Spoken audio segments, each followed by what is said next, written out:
If your bingo card had Blake Hinson with the game winner for win 20 in the 64th game of the season against the Golden State Warriors, then bingo. But it didn't. I promise. There's zero chance that was possible. There's no way you saw that coming. Blake Hinson, game winner for the Utah Jazz, the two-way contract. Gets it. The Jazz beat the Warriors 119-116 tonight.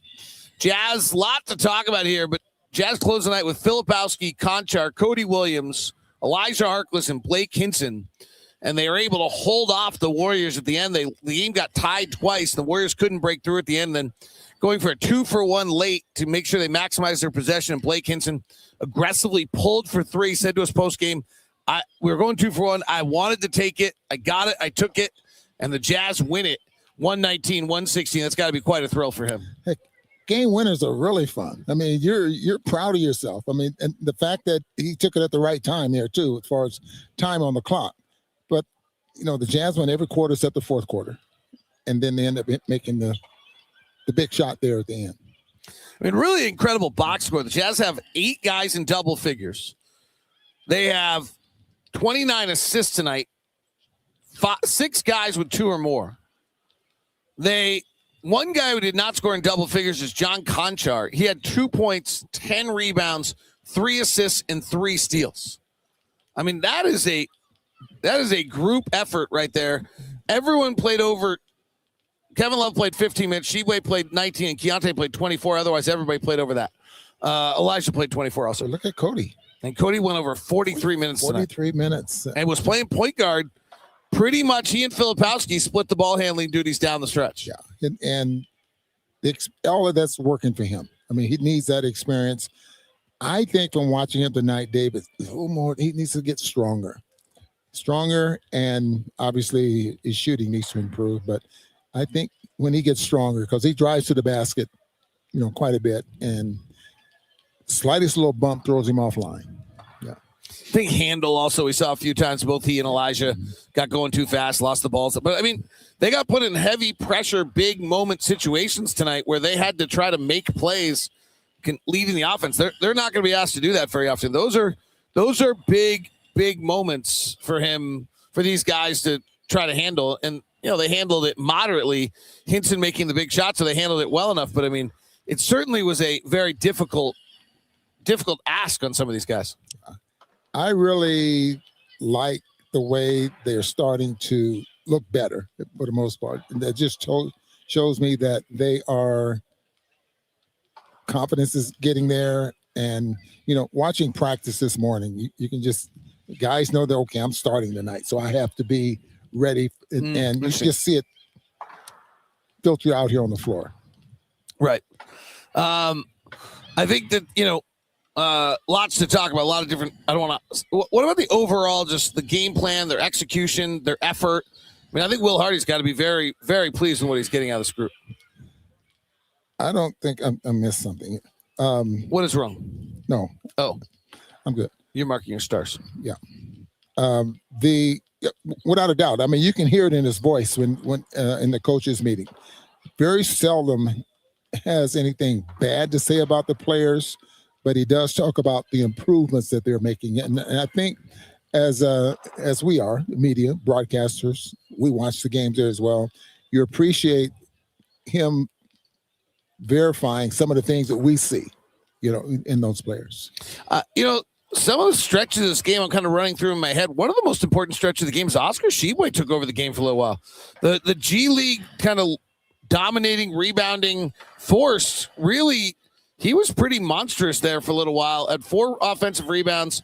And I think if you look at, he was probably as important as anyone during one of those stretches to keep the Jazz going. I think he ended with 8, didn't he? Oh, 4 offensive rebounds, yeah.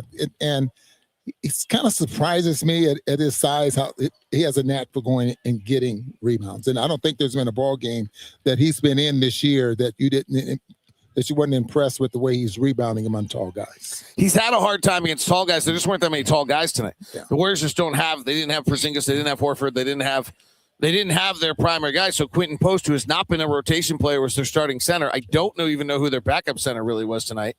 And I think the Jazz, you saw Kyle Filipowski take advantage of that. You saw Oscar Tshiebwe take advantage of that. You saw Kevin Love take advantage of that. I thought the Jazz bigs understood they were the better players on the floor tonight. And Steve Kerr is not that happy with Quentin Posey. You noticed that in the pregame tonight? Yes. You didn't. I do that. And you appreciate that when coaches come out and say those things rather than, having good things to say about everybody that. Right. He's been a DNP. That actually coaches tell a lot with just the words on that. We'll run through some of the individual players as well in their plays and what they did tonight as we continue on tonight's edition of Postcast. The Utah Jazz beat the Golden State Warriors 119-116. Today's show is brought to you in part by Quo. Quo is out there to help you with the communication system for your office and everything that's going on there. Spring is a natural reset point, and if there's one thing that can quietly cost business money, it's messy communication, missed calls, scattered texts, no clear thread of who said what. That's why today's episode is brought to you by Quo, Q-U-O, spelled Quo. QUO, the smarter way to run your business communications. Everything lives in one clear thread. Calls, texts, voicemails. The whole team sees the conversation. Nothing falls through the cracks, and the AI summary saves serious time by logging calls and highlights the next steps automatically. It makes your business feel more organized and responsive. Make this the season. No opportunity, no customer slips away.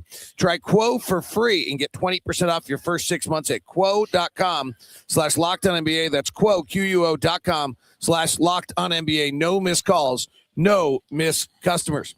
And today's show is also brought to you in part by Prize Picks. Download the app today. Use the code LockedOnNBA and instantly get $50 when you play $5 with Prize Picks. That's right. Pick more or less on players and win with up to 2 to 6 players. And on your first $5 bet, you instantly in lineups when you play get $50 instantly. Prize Picks is giving you that for a $5 lineup. The #1 daily fantasy sports app.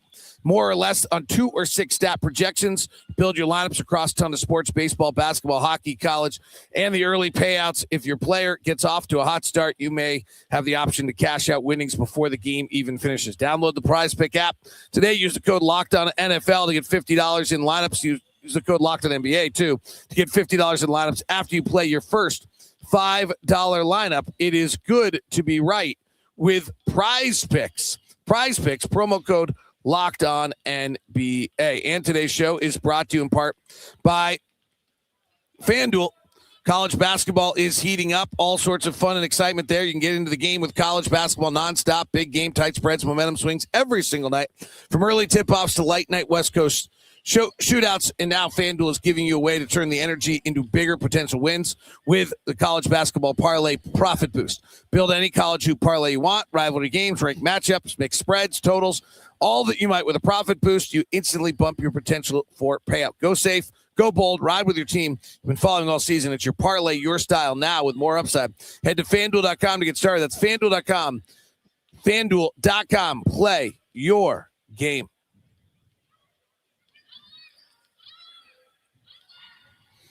Let's go back to Blake Hinson for a second. What do you think he's thinking and feeling, and what emotions do you think he's positive? He did have the line of the night in an interview. I like this job. I want to keep it. Before we go there, I got to tell you about John Stockton out there on the floor right now. Yeah. Oh, I see him. Yeah. There's 2 of them out there, but the one that's which one has the ball right now? Yeah. And the purple, making threes all the purple John Stockton jersey. Does he shoot more than the real John Stockton? Yes, he does, and all he does is stand outside the 3-point line. There, okay. There's a game going on right now of kids. Okay, Hinson is feeling very, very good. Not so much because of the game winner. Obviously, he's happy that he made the game winner, but the fact that he's getting the time to show that I can, he did say I'm looking for a job, right? And so he definitely feels good about making that 3, but he has to feel good about the way he's been playing there as well, and he has a confidence in Will. Will did say every time he shoots, he thinks it's going in. Well, he thought that was going to go in. He went 4 of 9 from 3 tonight. Elijah Harkless got major role, some point guard time. Keyonte only playing 24 minutes. What did you see out of EJ tonight? He seemed much more comfortable. Harkless. Yeah. I still don't know why they call him EJ. I don't know either, but that's what they call him. Well, why do they call Filipowski Flip? Well, because, Flip is short for Filipowski. Yeah, but it's Philip. It's not Flip. Yeah. Okay. Okay. Young kids. EJ. Who was is your at least his Harkless? name. Yeah. Was he more aggressive, offensive than we've ever seen him? Yeah, I this thought so. I Yeah. thought he was just more comfortable tonight. Yeah, and thought he was playing as though he was playing in the G League, as though he was. Yeah, and so just see a little bit more of that. I mean, don't just depend on. You know, he can play defense, but don't be afraid to attack. And he got a chance to do it, and he did it. I mean, it's not more I can say to say to that, other than the fact that he played as though he was the star of the team. Kyle Filipowski, 19 points, 15 rebounds, 5 assists, 2 steals, 2 big turnovers late. But I'm impressed on just his understanding of who he's playing against, right? So it's Quentin Post. Oh, I can just go power through him and score. Yeah. If it's Bobby Portis, I can probably go over and score. He tried it on Miles Turner, probably not a good idea. But they had no size tonight, and he seemed to really take advantage of that. Well, and I revert right back to some of the times when I have to tell you that if he didn't have good ball games against guys like that, what would we be thinking of him? Right. So the fact that he did dominate tonight and get the job done was there's an upside to that. Absolutely. Anybody else you want to call out before we get your stars from people? I thought there's... I'm going to add one of my stars. I think Seaway, I should give him one there. All right, so you've added a star. 1, 2, 3, Is there 4. anybody that needs to be discussed? John Konchar. Mm-hmm. John Konchar's 10 rebounds, 3 assists, and 3 steals while only taking 2 shots in 33 minutes. I call him ever ready. Now, what does the Jet call Handyman. him? Handyman. And I believe handyman sounds a little bit better than ever. Yeah. But he is ready every time. I mean, he's like Seif. Yeah. He's just ready to go all the time. But handyman is 33 minutes, only 2 shots in the NBA is pretty wild. Yeah, that's kind of unheard of. Yeah. But he ended up with 10 rebounds and 3 assists. No turnovers. No, but only 2 points. All right. He still gets a star. He does. All right. Who are your stars tonight? Sensabaugh, Williams, Philip, and Konchar. We got Seaway, Harkless, and then the game winner, Blake Hinson. Is that his first star, I would guess? I believe it is, yes. I would believe think so. It is, yeah. All right, Jazz beat the Golden State Warriors 119-116 for their 20th win. Steve Kerr does not get number 600 tonight here in Salt Lake City. Jazz beat the Warriors by 3 on a Blake Hinson 3 late. Have a great one. See you.